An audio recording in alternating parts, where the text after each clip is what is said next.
Hello and good afternoon, and welcome everyone to this session of Trace Gains Together 2025, your product sustainability regulations and how to adapt to business processes. I'm Bal and I'll be your host for the session. And as everybody knows in the industry, sustainability is no longer just an option, it's a necessity.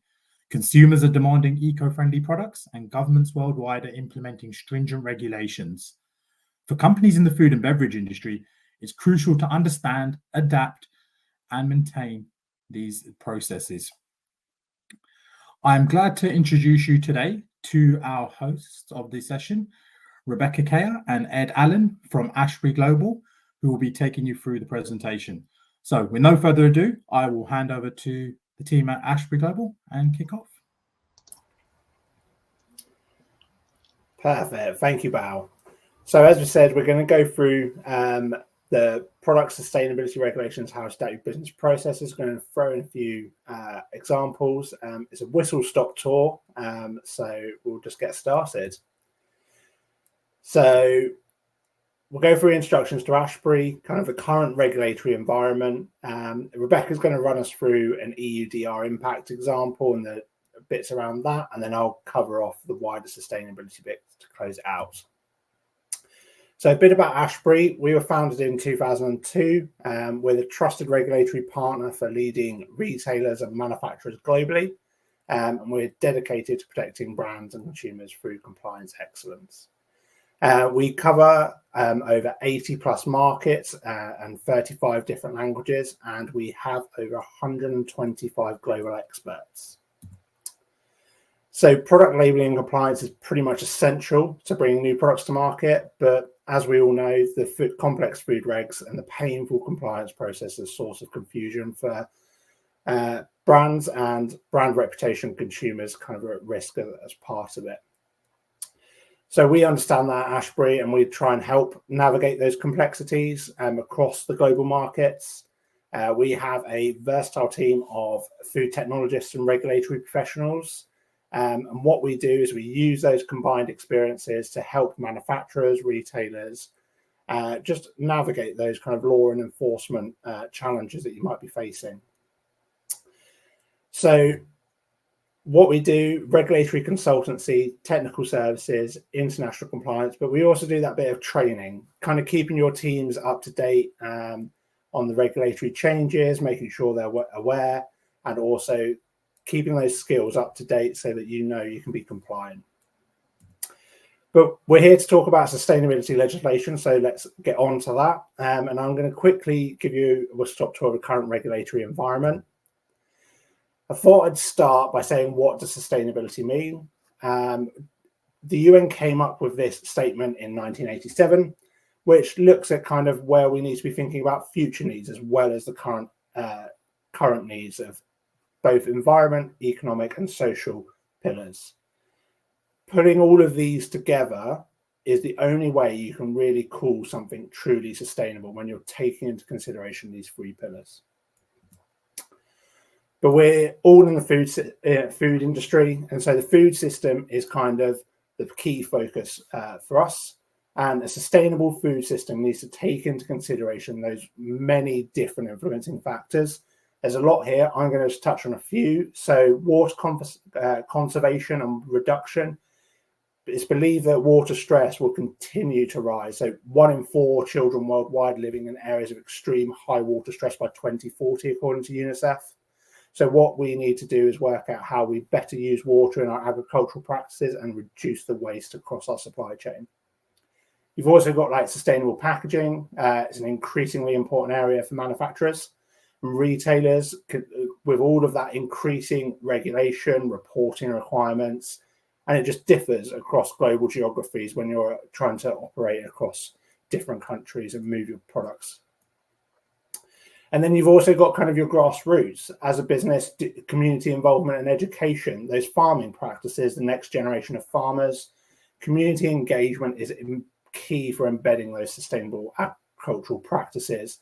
And it kind of supports those other bits like biodiversity and soil health to make sure that we can continue growing the crops that we need for the years to come. And with new legislation, there's always risks and new considerations, or the goalposts just keep changing. Allergens are a hot topic, but the regenerative agriculture practices might introduce new allergens into the soil. You've got things like peanuts and legumes being used for nitrogen fixing, but then how do you ensure consumer safety of those products? Food fraud, another issue.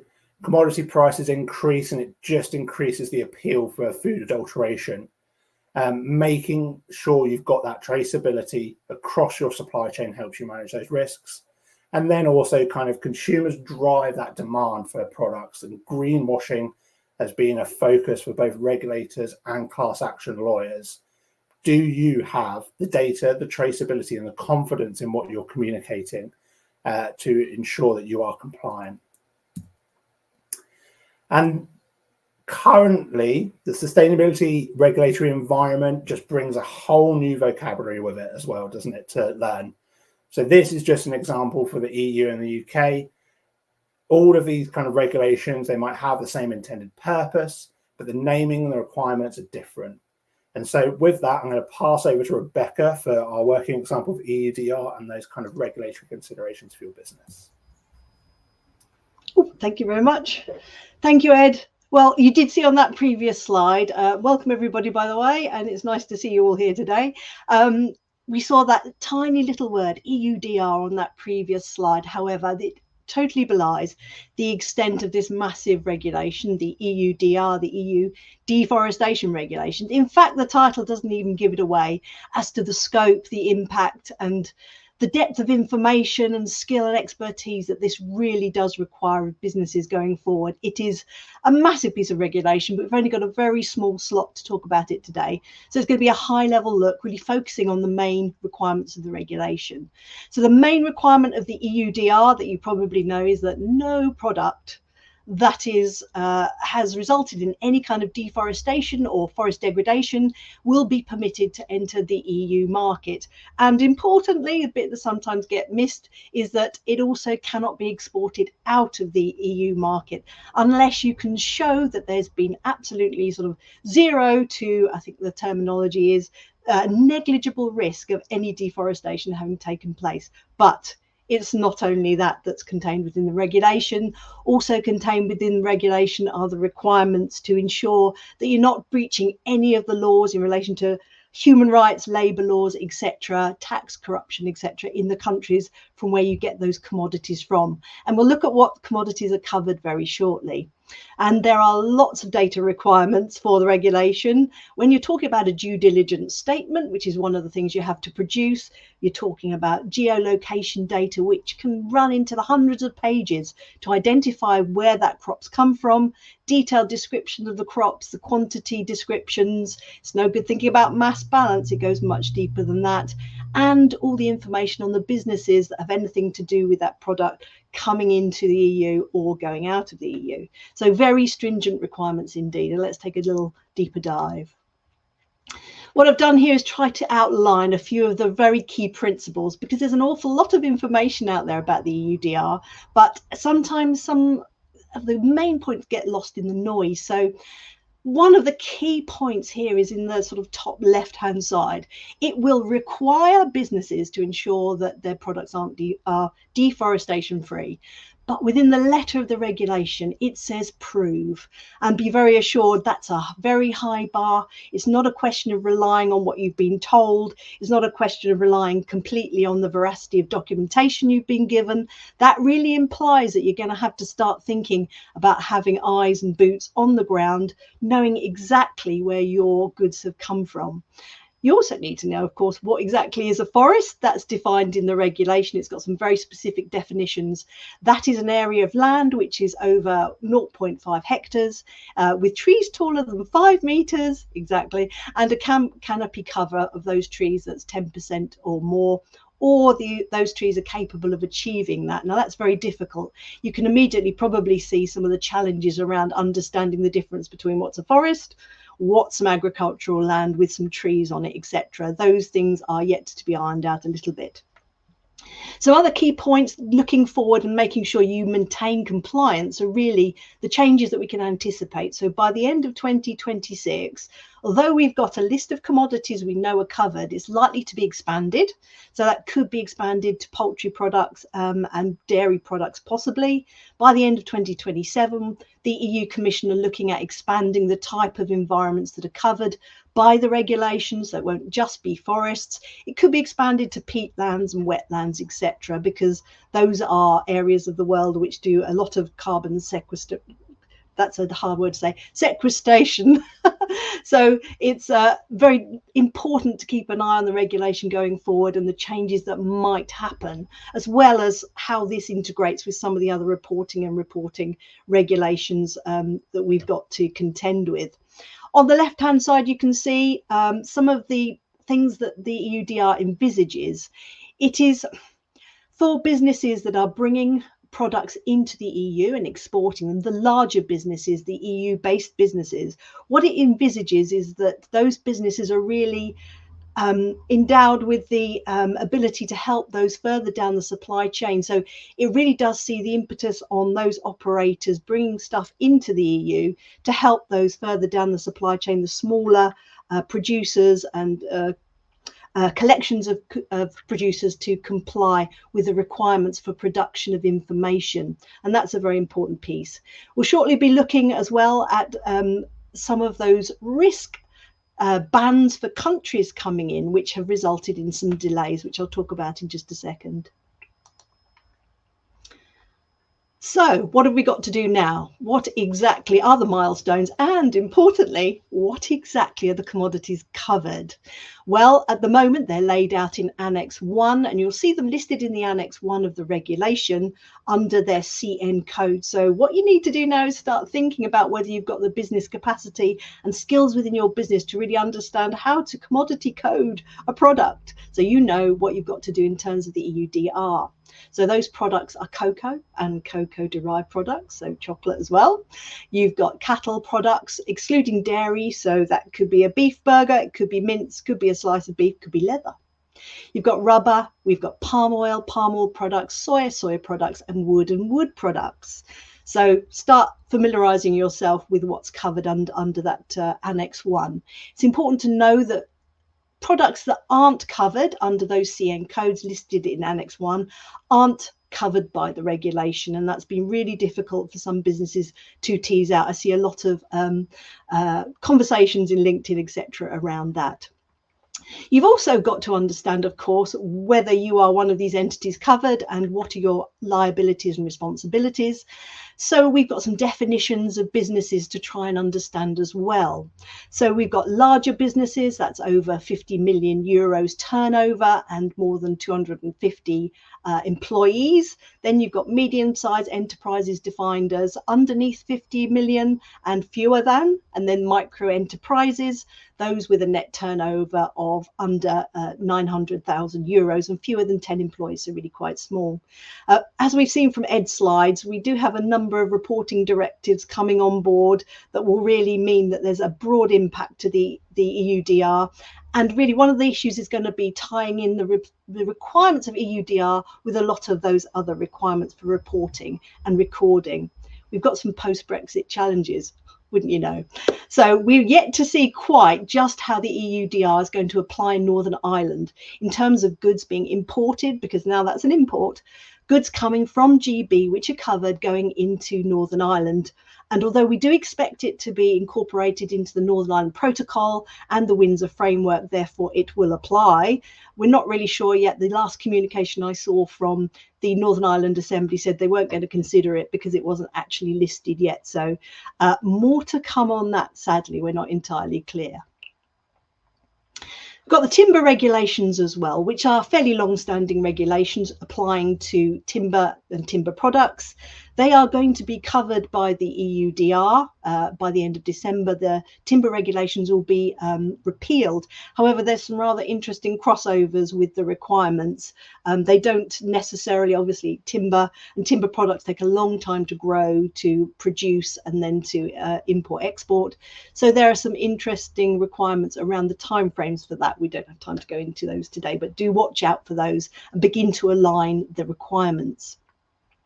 So You'll be wondering who is obligated and what those people are, and what are those obligations I keep talking about. Well, they're laid out really well on this slide here. It really just makes it very simple. You have the requirements for due diligence statements yearly. You have the requirements for due diligence statements to accompany each consignment going into the EU and out of the EU.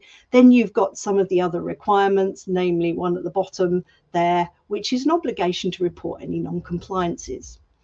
And we've pointed out what those types of business are: the small, the medium and the larger operators, how they're defined in the EUDR. Some interesting points are that that doesn't actually match up with some of the other regulations, like the DDD regulations, etc. The Omnibus Directive is going to change some of that as well. So look to trying to understand those definitions of different types of business within those suites of regulations. However, you can see here that the obligations do vary a little bit, depending on what kind of business you are and whether you are an operator that's bringing a good into the EU, doing an import of one of those covered products. You've got the interesting one in the middle, however, which is a downstream operator, which is difficult to understand. However, a downstream operator is someone who's going to use one of those commodities which have already come into the EU, but what they're going to do is use that to produce something which is still covered by the EUDR under Annex 1. A great example of that might be a coffee product, or it might be, more simply, I like to think of it because I like to think of chocolate. So a cocoa product is covered, but also, cocoa is covered, but then those derived products like chocolate are also covered. So that would be a downstream operator. A trader is someone who's not carrying out either of those, but they are distributing those products further into the market. With caution, because if you were a trader and you subsequently exported a product out of the EU, which was covered under the regulations under that annex, you would then have all the obligations of an operator. So very complex. Here's a good example of how it operates, a nice little example to really illustrate some of the requirements. So we have a due diligence statement that must be produced, and the information it covers are all those things we mentioned a bit earlier, the geolocation, etc., etc. That's got to be produced for each and every consignment of covered goods. But as you can see from this example for a coffee roaster, and I say coffee roaster because if we tried to do cattle, it would have got really tricky. So if you're dealing with any of those cattle products, brace yourselves. But here's an example for coffee, which is a nice clear illustration. You've got that requirement for that due diligence statement upon import, so that placing on the market. But if you look here, what you can see is you've got some requirements for the due diligence, your risk assessment, your risk mitigation, that are much, much closer to that producer level, down towards those countries. Another great example, this is a really great example because some of those countries we see here are really probably going to be counted as higher risk countries. So what this really illustrates is that very much that groundwork, that forework is really going to have to be much closer to your sources than you've ever had to think about before. So one of the things that we're looking at is that due diligence statement, that compilation of all that information and that submittance into the information system, which is in fact just a part of Trace's NT. So that's the import-export system for the EU, which is taken up by most countries in the EU, but not all of them. A thing to note about that information system for those that may be considering having to do the due diligence statements and the submission is it's not a system which is designed to share that information at all up or down the supply chain. It's really just for the input of it and to mitigate some of the necessity to sort of repeat it every time you're dealing with a consignment. So it's very important to sort of understand that you are going to need extra mechanisms and extra data collection and storage and retrieval mechanisms to really cope with it. So now we've had a look at an example. Let's have a look at where we are now. Well, there are a lot of unknowns still with the EUDR. We are awaiting some more information, but the EU Commission has recently, within the last few weeks, released a new FAQ, which really drills down into what's required a little bit more. But As with any new regulation, we're going to have an initial period of a fairly light enforcement touch. It's going to be a question of the competent authorities, which are now listed by the EU, which is great because we didn't have those a few months ago. It's a question of them coming to terms with and understanding the enforcement mechanisms. And also for businesses, it's going to be a little bit of leeway for them to come to terms with what they've got to do. However, caution, warning, we've had this regulation for over 2 years. And for me, I think that very much we've had time to prepare, and the honeymoon period is going to be fairly short. Let's put it that way. I think the expectation is really that people will comply from the get-go, that being the date we saw there, the 30th of December. So they have done a bit of work now and stepping up sort of enforcement preparations, which is great. We now know that fees will be charged for those compliance checks at borders.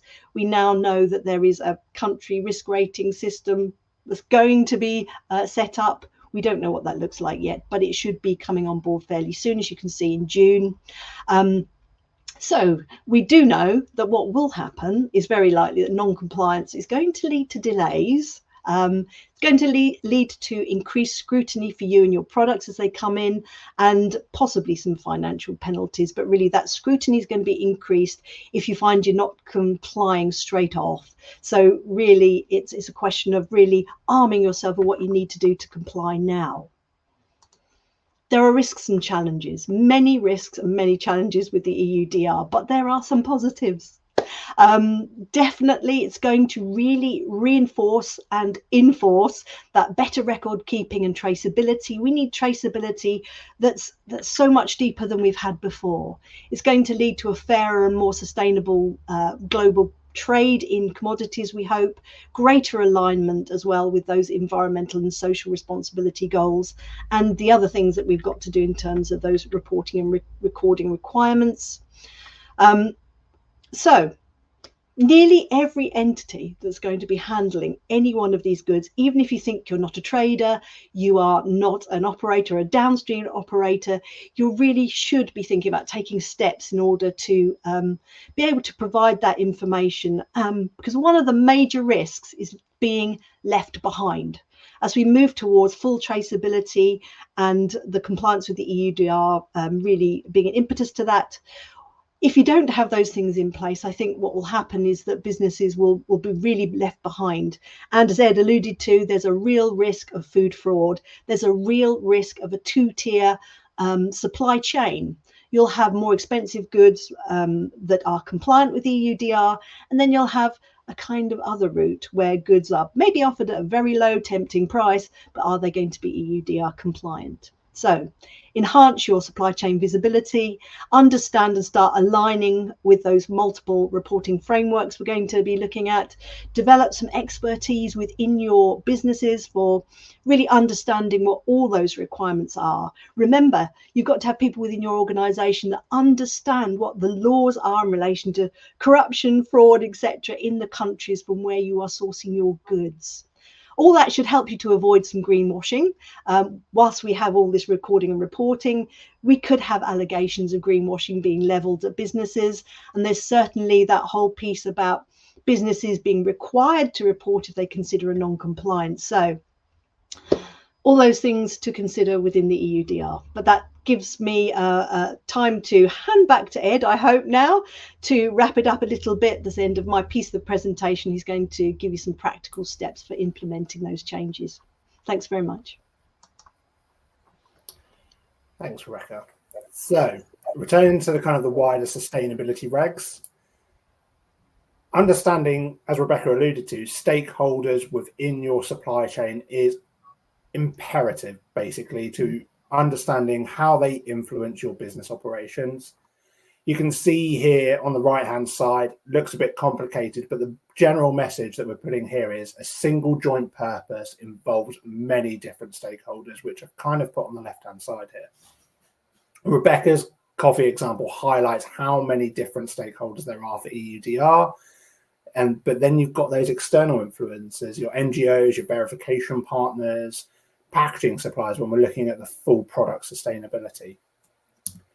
And so it kind of brings us to understanding your obligations as a business operator when you're looking at sustainability reporting, depending on your product, the claims being made, or even the compliance requirements around the kind of sustainability aspects of your product or your company. So making green claims or even publishing your corporate sustainability report, you need to consider whether the data you've sourced is accurate and you are accurately reporting that for your product or your business. There's a few questions here that I won't go into, but it just gives you an idea of what you need to be thinking about. So sometimes the hardest thing to do is actually just get started. I think when we're often looking at this, it's a place, you need to find a place to begin.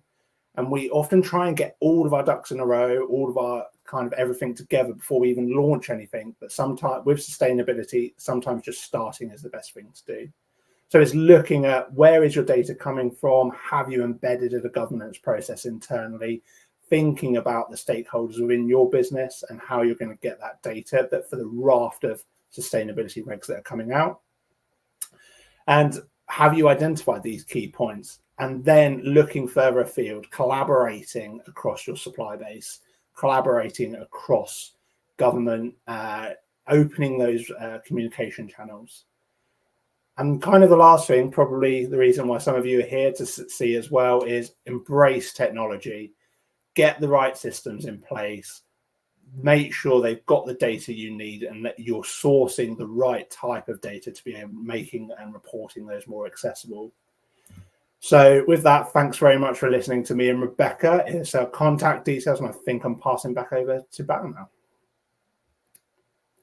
Thank you, Ed. Thank you, Rebecca. That was really insightful. And I think we can all agree it's really complex. There's a lot of change going on in the industry, and businesses are trying to keep up and understand what's going on. So advice like this is imperative.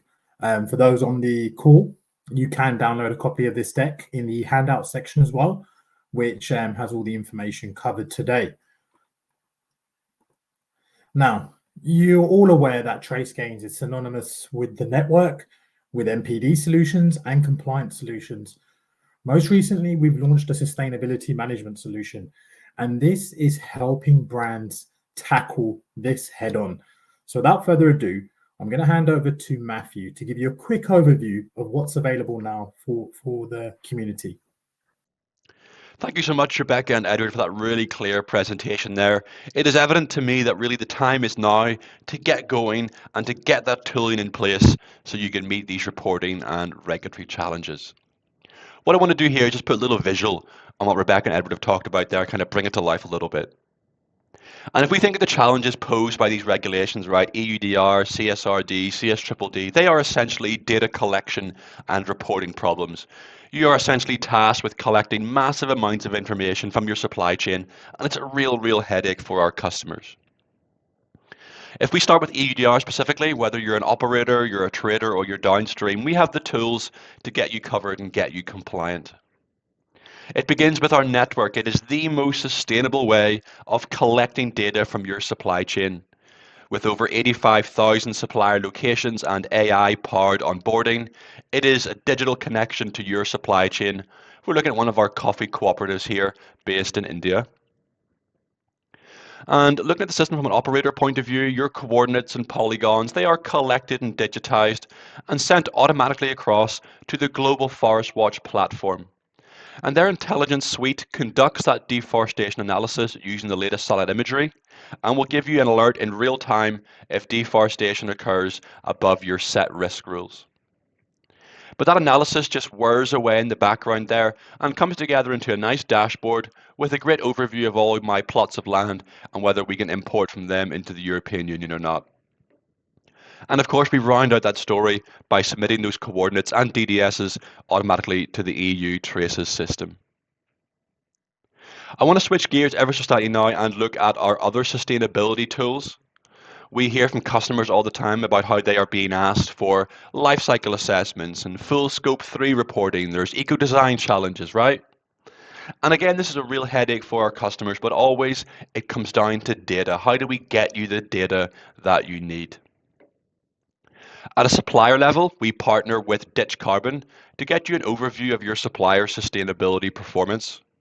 We're looking at one of our packaging suppliers here, but what's their climate action score? What are the scopes 1, 2, and 3 emissions of my vendor? Are they part of things like SBTI? Are they net zero committed? Or are they part of the UN Global Compact as well? At a raw material level, we partner with Sustained Impact to get you product life cycle assessments at scale for both raw materials and your finished products. These life cycle assessments data points are not just around carbon, but how the item impacted human health, ozone depletion, fresh water as well. Data points that help you report against CSRD and are aligned to the European Union Product Environmental Footprint Framework. We can have the supplier provide some additional data points here, how the item is packaged, how it's distributed, how it gets to me. And that additional first-party data increases the accuracy of our life cycle assessment, where again, it does not just focus on carbon, but how the production of this item impacted your supply chain. Great for that CSRD reporting. We now have great information where we can input our buying data. And this essentially scales up here to contribute towards our purchase goods and services Scope 3 reporting. Last couple of things I'll mention off here, we're able to integrate that product environmental footprint data directly into your product development phase, meaning we can get accurate life cycle assessments of your finished products. If we swap this ingredient for this ingredient, how does that affect our product carbon footprint? You can make those eco-design decisions at the design phase before it gets too late into production. This represents about 10% of what we can do in this space, but please reach out if any of that resonated with you, and we'd be delighted to take you through a deeper demonstration. I'm going to hand this back over to Bal, who I believe is going to wrap up with a bit of Q&A. Thank you, Matthew. Really useful there. And now, yes, we will move back to the Q&A. So I'll welcome Rebecca and Ed back on stage. And I'm just going to go through some of the questions we've been asked. And yeah, we've got enough time to hopefully cover them all. So, question from Katie. Do you see specific third-party auditors adding this to standard reports, such as SMETA or BSCI? Shall I kick off, Ed? Because I was just having a good look at the regulation to pick out any reference to those third-party auditors. And Ed and I were actually discussing this earlier in terms of looking at the lessons you can learn from organic certification systems and from systems such as sort of fair trade systems. There are lessons and positives you can take from that. However, just drawn out from the regulation, the following, it says, in order to recognise good practice, certification or other third-party verified schemes could be used in the risk assessment procedure, but it's quite clear they don't substitute for the operator's own due diligence. So whilst they can add on to the whole picture of due diligence and your due diligence system, this is the whole thing about the regulation. It goes so far above and beyond what we know of in the food and beverage industry so far. But yes, they can add to it, is the answer. Thank you, Rebecca. Hopefully, Katie, that answered your question. We have another question here. So, if you had to estimate what percentage of European companies are generally compliant with the EUDR at the moment, or what overall percentage level companies are compliant with the regulation, what's your feeling on this? How close or how far is the industry from being prepared or compliant? Shall I? In terms of, although it doesn't just say EUDR compliance, there was a manpower survey that was done, I think, last year.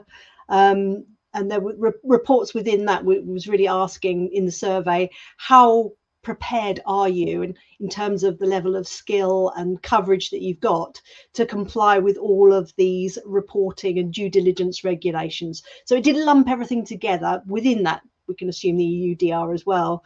6% of businesses felt they were totally comfortable with their level of skills, coverage, and sort of setup. So it is probably not as good as it should be.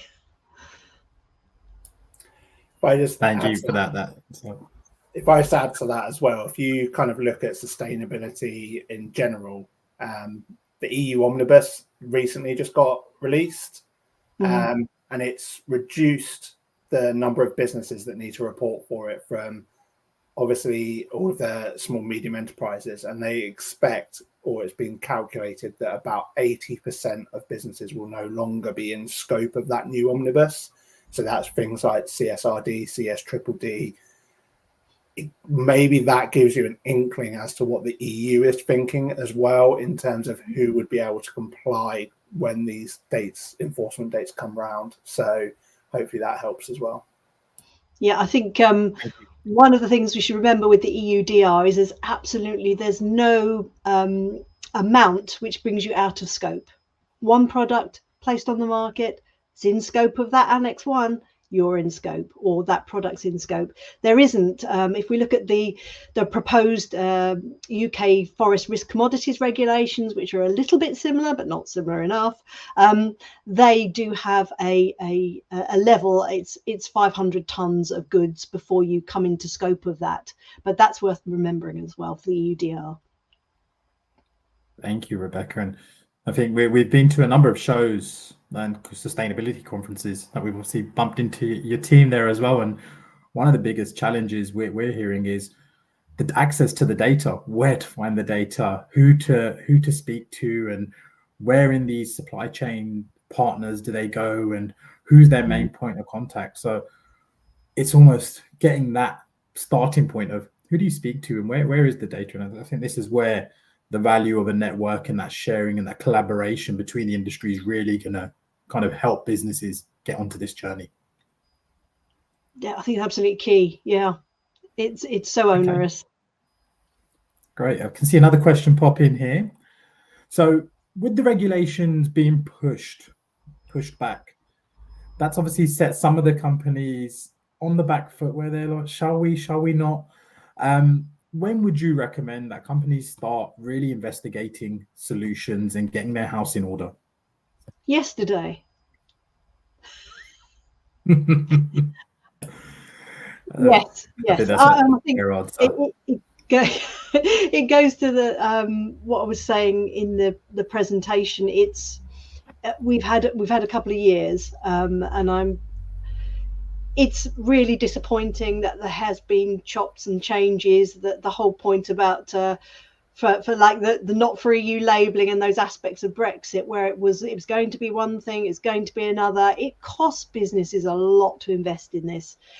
You've got to do all the pre-work, and to not know whether you've got to comply or not.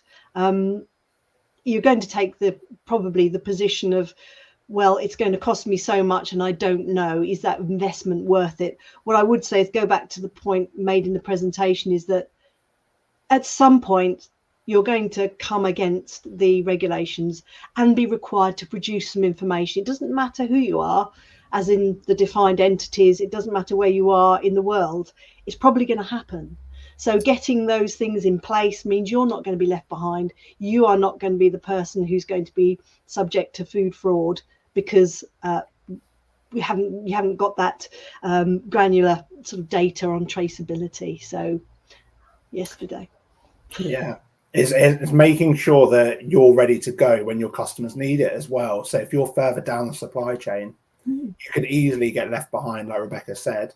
The other thing is as well is putting this towards your kind of your boards of your companies and things. Look at Rebecca's slide in terms of the cost of non-compliance to this. If you get caught out, the fines are huge. In terms of we're in food and beverage is a small profit margin business. It's volume rather than, and you've just got to look at the cost of non-conformance when it comes around. Surely it's hopefully boards of businesses and stuff understand that systems like TraceGains and getting that data early and being prepared just has value added rather than taking away from that and kind of other bits of the business. Definitely, I'd agree. And I think outside of the regulations, the consumer pressure as well. The consumers are now more educated and they're willing to invest in more sustainable goods. And I know, for instance, my child at school, they're getting taught about sustainability and the way forward. So when we're in the supermarket, he's always trying to look at what's green and what's good for the planet versus what's not. So there's that pressure as well in terms of brand reputation and being an innovator in the industry, as opposed to trying to keep up and survive. Yeah, absolutely. Great points. Yeah. Perfect. Well, I'm just having a look there. We've got time for one or two more questions if anyone has any last minute questions. Otherwise, outside of that, Rebecca, Ed, this has been a great session, really insightful. We thank you for your time and your expertise. And anyone on the session today, like I said, the handout is available to download. And if you would like to get in touch with the team at Ashbury or find out more about a sustainability solution, please do reach out. And we're more than happy to show you a demo. And on that, I will conclude this session, and I look forward to welcoming you all to the next session and the various sessions throughout the day. Thank you very much. Thanks very much, pal. Thank you, everybody. Thank you for the opportunity. Thank you.